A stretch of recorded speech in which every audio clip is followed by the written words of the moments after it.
You are watching the press preview, a first look at what's on the front pages as they arrive. Coming up, we'll see what's making the headlines with the Deputy Online Editor of the New Statesman, Rachel Cunliffe, and PR consultant Alex Deane. And they will both be with us through right until midnight for our extended news review. They're still smiling at the moment. So let's see what's on the front pages of those newspapers for you now. Well, the Express leads on Boris Johnson's warning that some COVID restrictions may need to continue after July the 19th. That's also on the front of the Eye, which says there's hope of summer travel for those who've been fully vaccinated. The Telegraph has the PM's plea of patience on its front page as COVID disruption in schools continues. The Mirror goes with Princes William and Harry unveiling the statue of their mother, Princess Diana, in the sunken garden of Kensington Palace. It's also on the front of the Metro with the headline, Reunited for Diana, on what would have been her 60th birthday. It also dominates the Sun's front page. And together, but still so far apart, that's the Daily Mail's take. Climate change is The Guardian's lead, with scientists warning that nowhere is safe from the kind of extreme heat events that have hit the western US and Canada. And the FT reports on a global agreement to tax multinational companies a 15% minimum corporate tax rate from 2023. So with me tonight, Rachel Cunliffe, Deputy Online Editor of the New Statesman, and the PR consultant, Alex Deane. Welcome to you both. And let's start with the Eye and Freedom Day. Can the Prime Minister deliver what has been promised, the 19th of July? Will it come to fruition, or has he promised too much too soon, Rachel? Well, I think it has to go ahead, regardless of anything else, for two reasons. One being the backlash when it was delayed by 4 weeks the first time, particularly from within the Conservative Party and the Prime Minister's own backbenchers, given that the rate of vaccinations and while cases are rising, so far the slower rise of hospitalisations and deaths. But the other main reason it has to go ahead is, of course, Matt Hancock. The government has lost all its credibility to continue to impose restrictions, given that the man who was making the decisions about the restrictions until very recently was caught on camera breaking said restrictions. And I know we've got a new health secretary, and I know that it's a fresh new start, and we're all meant to forget about what was the big story this time last week. But it does matter, and I think that is why the legal restrictions are going to go on July the 19th, regardless of anything else, because politically there is no other option. Now, what the Prime Minister is warning of or laying the groundwork for is some precautions may remain.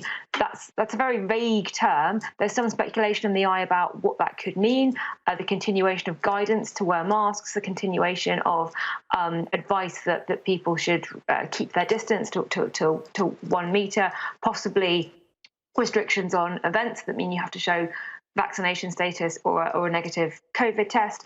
All of those are up for discussion. One thing that I think will probably be continuing, whether the government suggested or not, is continued guidance, people continuing to decide to work from home. So life isn't going to go back to normal exactly as it was 15 months ago. I think the key distinction here is it won't necessarily be the government mandating that we do these things. It will just be guidelines, as they say in Pirates of the Caribbean. Alex, do you agree that the government's decision on whether the 19th will continue to be Freedom Day as it's been described, do you think that will be informed by the manner in which Matt Hancock left? No, Matt Hancock paid the price for breaking those rules with losing his job. I think the government's decision on it will be based on the broad criteria that we've all heard so much about now. And on that, I agree with Rachel completely that I think the government will go ahead on the 19th of July.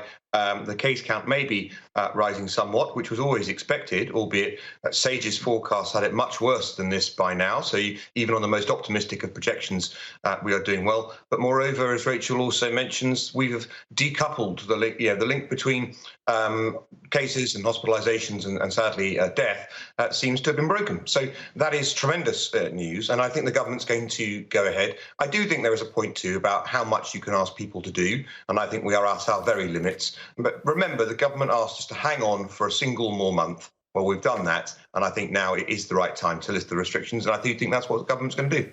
Yes, and Rachel, what's the position with schools? The Telegraph, looking at the argument over bubbles, they're meant to be a thing of the past and actually have children testing far more frequently. So you don't have children that are perfectly healthy being sent home. What's the Telegraph saying on this?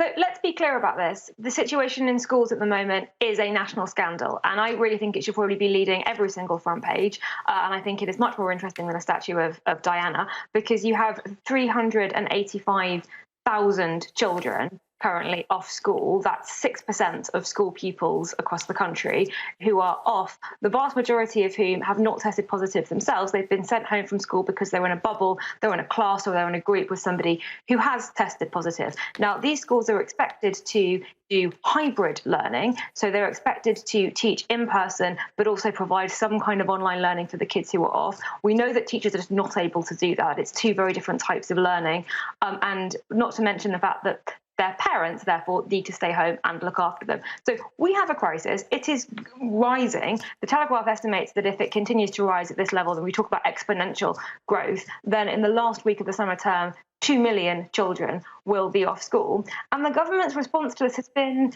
be patient, we'll maybe think about doing something at some point. These are children who have already had a year of highly disrupted education. The amount of online learning they were able to do when schools were closed was minimal. The most disadvantaged children didn't even have laptops and equipment necessary to learn at home, thanks to Gavin Williamson not providing the equipment that he said was necessary. Teachers have been trying to move all of their learning online, which many teachers have spoken to me and said it's not that simple, it's not that easy to do. The government's talking about catch-up programs.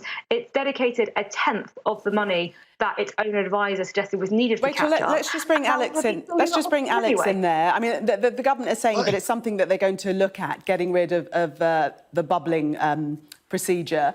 But potentially, I suppose, they're going to think about this after the summer break.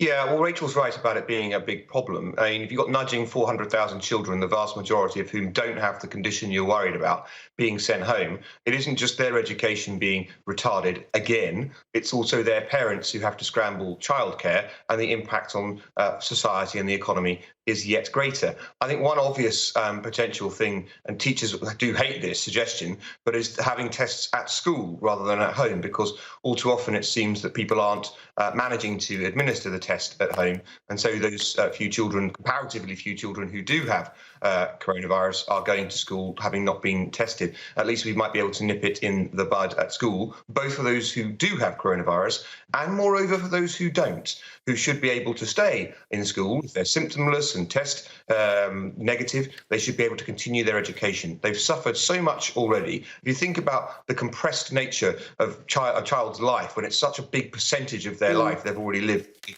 variations on lockdown and not being at school, we've got to get education back on track again. So this ought to be a priority. And I would say, by the way, big credit to the Telegraph, who's pursued this story consistently amongst our media outlets. And here it is on the front today. I think it's a really interesting story and good for them for running it. Yes, and they do say that they began the campaign calling on ministers to put children first.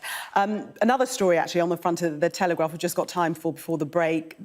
Tell us, Rachel, why 5 million of us might not be able to travel because of the particular type of jab that we've had.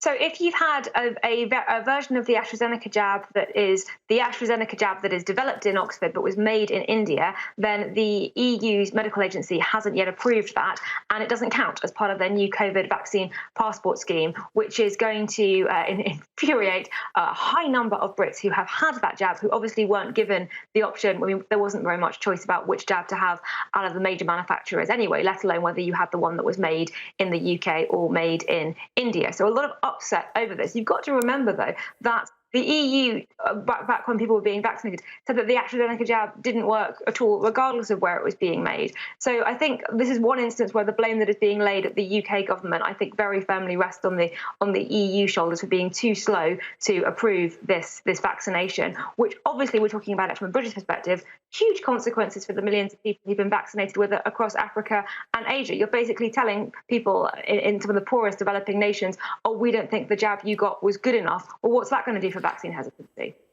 OK, we have run out of time. Alex, we'll come back to you. I know you were waiting, but we will come back to you after the break. Do stay with us. Coming up, together but still so far apart, the headline on the Daily Mail as Princes William and Harry unveil the statue of their mother, Princess Diana.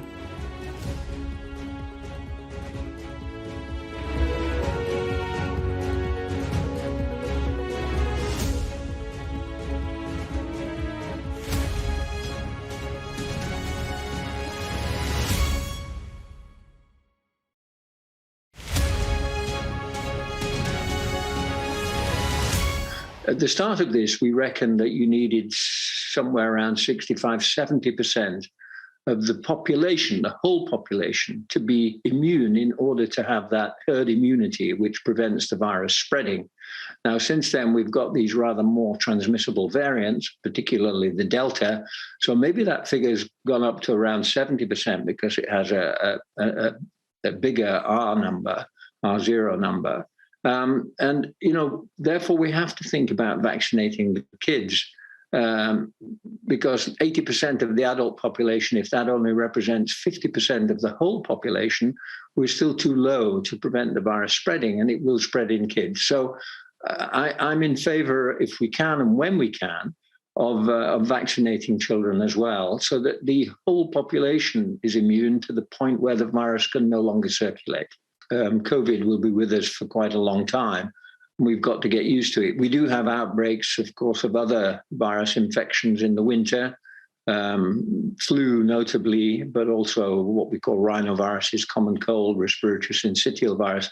They come round every winter, and perhaps COVID will be the same. It's worth observing, however, that the serious pandemics of the 20th century, 1918, 57, 68, etc., which were in fact all flu, in the first wave, the first year, those viruses, those pandemics were quite severe with a lot of deaths.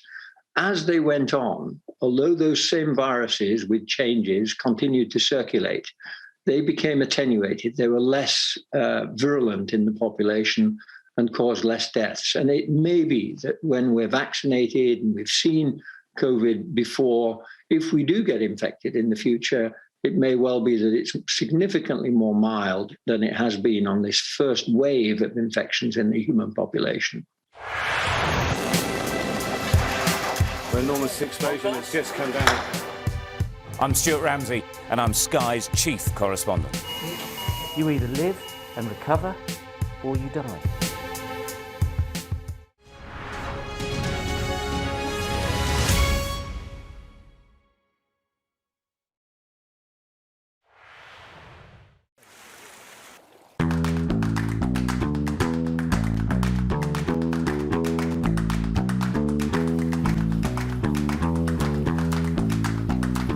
Dan usaha saya menggarap lahan hutan.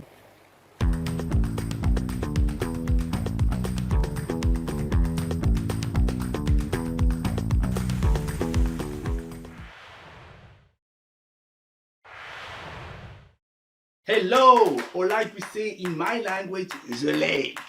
I am Tonti, the founder and the CEO of Renewables in Africa. This picture changed my whole career and my whole life.